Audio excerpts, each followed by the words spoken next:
Que Dieu vous bénisse, peuple de Dieu. Que Dieu vous bénisse, enfants, serviteurs et servantes de Dieu. Que le Seigneur Dieu soit avec vous. Vous êtes branchés sur le temps fort télévision, Otozobenga TFTV. Vous êtes branchés en direct. Que le Seigneur Dieu soit avec vous, que le Seigneur Dieu vous bénisse. Voilà, tout un moment fort, où tout ça la partage, peut introduire Banana Nzambe dans le monde de foi, dans le monde de miracle, dans le monde de guérison, dans le monde de changement, dans le monde de nyoso, où Nzambe abongisa pour nabiso. Mais bien aimé, tout le message n'absolu, il ne faut jamais désespérer. Pourquoi il ne faut jamais désespérer? Et moi, je te dirais qu'il ne faut jamais désespérer parce que l'Éternel, ton Dieu, est vivant. L'Éternel, ton Dieu, est présent. L'Éternel, ton Dieu, est puissant. En art, en action, il est vivant, il est le plus fort, il est le tout-puissant. Bien-aimé, restez branchés, je vous dis que il ne faut jamais désespérer. Bien-aimé, na kati na vie ya mwana na Nzambe. Mwana na Nzambe okoki kozala jamais désespérer, quelles que soient les circonstances, quelles que soient les conditions, quelle que soit la difficulté, quel que soit l'obstacle ou la barrière que tu peux rencontrer, il ne faut jamais désespérer parce que ton Dieu est vivant. Bien-aimé, kozala désespéré ezali lilobasuka ya Nzambete, comme on dit toujours que le chèque n'est pas le dernier mot de Dieu. Le chèque n'est pas le dernier mot de Dieu et la mort ne sera jamais aussi le dernier mot de Dieu ou le dernier temps de la vie d'une personne, parce que l'Éternel est vivant. Bien aimé, un jour les enfants d'Israël, ils passaient même vie que toi, ils traversaient dans les conditions noires, ils traversaient dans les conditions difficiles, ils traversaient dans les conditions impossibles. Vous allez voir que Batikali na katia pays moko bazoko benga Égypte pendant longtemps, comme si Dieu l'avait oublié, comme si Dieu avait oublié son peuple, comme si Dieu avait abandonné sa propre nation. Bien aimé, parce que l'Israël c'est la nation de Dieu. Alors les enfants d'Israël vont rester là-bas pendant 430 ans. Croyant que leur Dieu ne plus. Il y a deux fois, tu te poses tant de questions dans ta tête. Il y a des fois, tu te déranges, tu te dis non, Dieu m'a oublié. Dieu ne me voit pas, Dieu ne me comprend pas. Dieu ne sait même pas que moi j'existe. Non, bien aimé, laisse-moi te dire que tu as tort dans tout ce que tu penses. Laisse-moi te dire que tu as tort dans tout ce que tu dis là dans ta tête. Parce que ton Dieu est vivant, ton Dieu te connaît. Et lorsque tu penses que l'Éternel Dieu ne prie avec toi, moi je te l'ai dit, c'est le moment où l'Éternel Dieu s'approche de toi pour créer un miracle de sa part, un miracle de la part du Seigneur, un miracle qui vient de Dieu. C'est ça. Lorsque tu penses que c'est fini pour moi, lorsque tu dis que non, je veux plus avancer, je veux plus marcher, je veux plus gagner, je veux plus réussir, je veux plus me marier, je veux plus voyager, je veux plus faire ceci ou cela, c'est là où lorsque tu penses à tout ça, c'est là où l'Éternel Dieu agit d'une manière miraculeuse. Les enfants d'Israël, un jour, il s'est dit, ah, où est l'Éternel notre Dieu? Oh, papa nabiso ba betela kibiso lisolo. Oh, papa que non, nous avons un Dieu, nous avons ceci, nous avons cela. Les enfants d'Israël ont resté en Égypte pendant longtemps. Et pendant que Pharaon, avec son armée, avec toutes ces personnes qui souffraient les enfants d'Israël, et pendant que ces gens-là, ils maltraitaient les enfants d'Israël pleuraient sérieusement. Mais toujours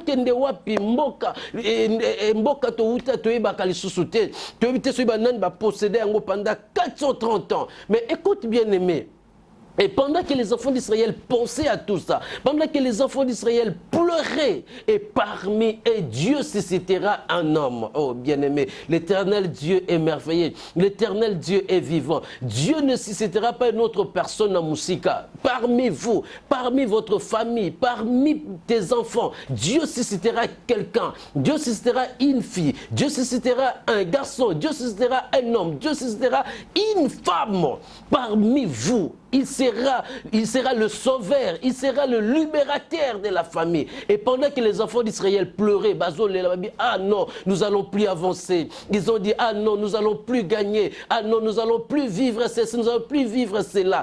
Et pendant qu'ils pensaient, pendant qu'ils disaient, pendant qu'ils réfléchissaient, pendant qu'ils pleuraient, l'Éternel Dieu suscitera un homme. L'Éternel Dieu suscitera un enfant. Oh, bien-aimé, cet enfant-là, il s'appelle Moïse. Moïse est sorti dans la famille d'Israël.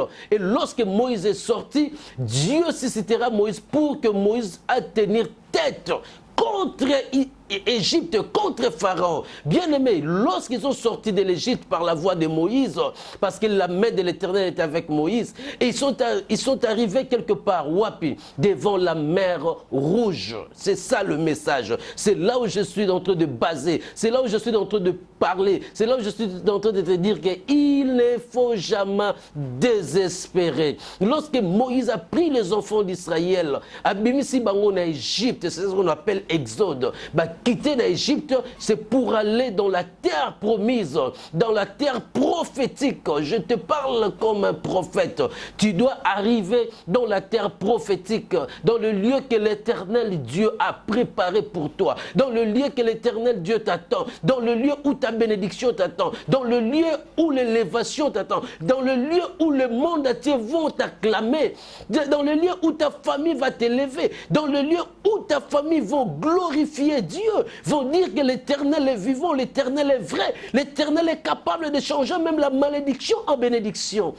Et à ce temps-là, tout le monde va dire non, cette femme-là, elle a Dieu. Cet homme-là, il porte la marque de Dieu. Et pendant que les enfants d'Israël ont vu la mer rouge, non, pour Nabiso et Sili, pour Nabiso c'est la fin de toutes choses. Pour Nabiso, on ne peut plus traverser parce que nous n'avons pas de pirogues, nous n'avons pas de bateaux, nous n'avons rien du tout. Et derrière nous là-bas, il y a l'ennemi qui approche. Mon frère, ma sœur, tu sais que ton ennemi avance. Mon frère, tu sais que ton ennemi arrive.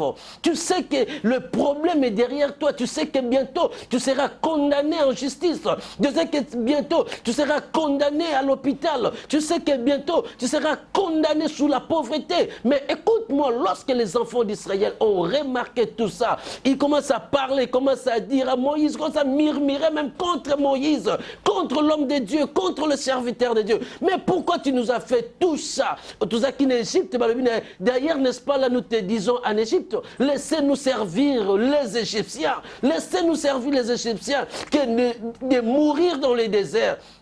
Ils ont vu la mort devant leurs yeux. Ils devaient parler, ils devaient crier, ils devaient pleurer comme ils voulaient. Mais Moïse, comme il portait la vision, bien-aimé, je te dis, lorsque tu portes la vision de l'Éternel, tu seras différent de l'autre. Tu seras différent aux autres personnes parce que tu portes la vision, la marque de Dieu, le symbole de Dieu. Moïse porta le symbole de Dieu. Moïse porta la marque de Dieu. Moïse porta un ainsi dit l'Éternel. Moïse, il était prophétique, il vivait dans la prophétique.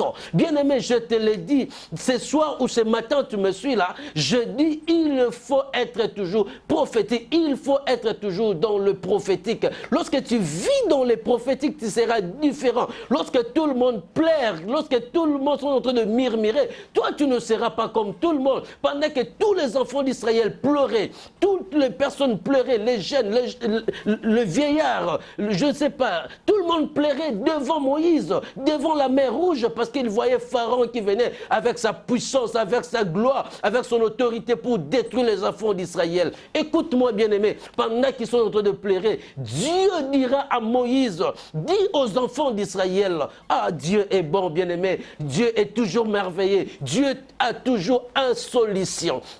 Une solution plutôt. Il a toujours la solution à ton problème. Il a toujours la solution à toute difficulté. Il a toujours la solution à tout combat. Lorsque les enfants d'Israël étaient désespérés devant la mer Rouge, Dieu donnera la solution. Dieu donnera la réponse. Dieu dit à Moïse, il dit, Moïse, mais pourquoi ce peuple est en train de pleurer? Pourquoi ce peuple est en train de crier? Pourquoi ce peuple est en train de murmurer contre moi, contre toi, mon serviteur? Et dis aux enfants d'Israël, l'Éternel a dit à Moïse de dire aux enfants d'Israël, voilà les Égyptiens que vous voyez, les Égyptiens qui s'approchent de vous, le combat qui s'approche de toi. L'Éternel Dieu a demandé aux enfants d'Israël de bien regarder Pharaon. Oh bien-aimé, il faut bien regarder Pharaon. Il faut bien regarder, il faut bien regarder. Il ne faut pas fermer les yeux. Ne ferme pas les yeux, s'il te plaît, bien-aimé. Ne ferme pas les yeux parce que les choses vont se manifester d'une manière miraculeuse en ta faveur. Il a dit aux enfants d'Israël, regardez Pharaon qui s'approche de vous. Je ne vous demande pas de fuir. Je ne vous demande pas de ramasser de pierres, de bâtons, de ceci ou cela pour combattre Pharaon. Non, Dieu a dit aux enfants d'Israël, regardez cet homme qui s'approche avec son armée. Et pendant que les enfants d'Israël ont tourné leur visage, mon Dieu, lorsque les enfants d'Israël ont tourné leur visage pour regarder Pharaon, pour voir le Pharaon avec sa gloire, avec sa puissance, avec son armée, avec ses armes, il s'approche des enfants d'Israël. Et dans son cœur s'est dit, aujourd'hui c'est la fin de ce peuple. Aujourd'hui, c'est la fin de Moïse. Aujourd'hui, c'est la fin des enfants d'Israël. Pendant qu'il parlait, c'est fini pour ce peuple. Ce peuple sera détruit tout à l'heure. Et Dieu dit aux enfants d'Israël de ne pas de se défendre. Non, Dieu n'a pas dit tout ça. Il n'a pas dit ça. Mais il dit, retournez vos visages, regardez, regardez, regardez. Et pendant qu'ils ont entendu regarder, Pharaon approche avec une force, avec une puissance. Et Dieu ajoutera un mot, et il ajoutera une parole. Il dit, les Égyptiens que vous regardez maintenant, les Égyptiens que vous voyez, les Égyptiens que vous êtes en train de contempler, vous ne le verrez plus jamais, plus jamais. Tu sais bien, bien aimé, lorsque la Bible dit plus jamais, lorsque le mot dit que c'est plus jamais, donc cet homme-là devant vous, il ne doit plus exister, il ne doit plus apparaître. C'est la première et la dernière fois de la personne qui puisse apparaître dans ta vie. Tous les combats que tu vois, l'Éternel te demande de bien regarder. Moi aussi, je te le dis, regarde très bien ce que tu vois. Regarde toutes tes difficultés, regarde tous tes combats, regarde tous tes échecs. Les Égyptiens que vous voyez là, vous ne le verrez plus jamais. Plus jamais. Mais les enfants d'Israël se demandent, mais Pharaon arrive et tu nous dis que tout comme on a eu les comment ça? Ça va se faire comment? Ton Dieu, c'est un Dieu de prodiges. C'est un Dieu de miracles. Il fait des choses que le monde ne peut pas faire, accomplir. Il agit au-delà de l'entendement humain. Il agit au-delà de la force humaine. Il agit au-delà de la puissance même américaine, notre Dieu. Il agit au-delà. Il est plus fort que le monde entier. Il est plus fort que la terre. Il est plus fort que le ciel, notre Dieu. Il a dit, regardez, les enfants d'Israël se posent des questions. Comment ça va se faire? Comment ça va se produire? Comment ça va se réaliser? Comment? Non, il ne faut jamais désespérer. Tu te poses ton question parce que tu as atteint déjà 45 ans. Tu dis, pour moi, je ne veux plus avoir des enfants. Non, ma soeur, je te dis, non, ce n'est pas l'âge qui donne les enfants. Ce n'est pas l'âge qui fabrique les enfants. Mais c'est Dieu qui donne les enfants. C'est Dieu qui fabrique les enfants. C'est Dieu qui crée la vie dans la vie d'une personne. Il ne faut jamais dire que comme je suis cloué, je suis malade, le docteur me dit, non, je sais que toi tu crois plus à la science, mais je te dis, le miracle est au-delà de la science. Ton Dieu est au-delà de la science. Ton Dieu est plus fort que la science. Je n'ignore pas la science, mais je te le dis que ton Dieu est plus fort que la science. Il est au-dessus de la science. Quoi que la science peut dire, Dieu a dit, je vous ai donné l'intelligence de calculer. Je vous ai donné la sagesse de voir. Mais le dernier mot, c'est pour cela Job dira, je sais que mon Rédempteur est vivant, il s'élèvera le dernier. Dieu a dit, Job n'a pas dit que au temps de la fin,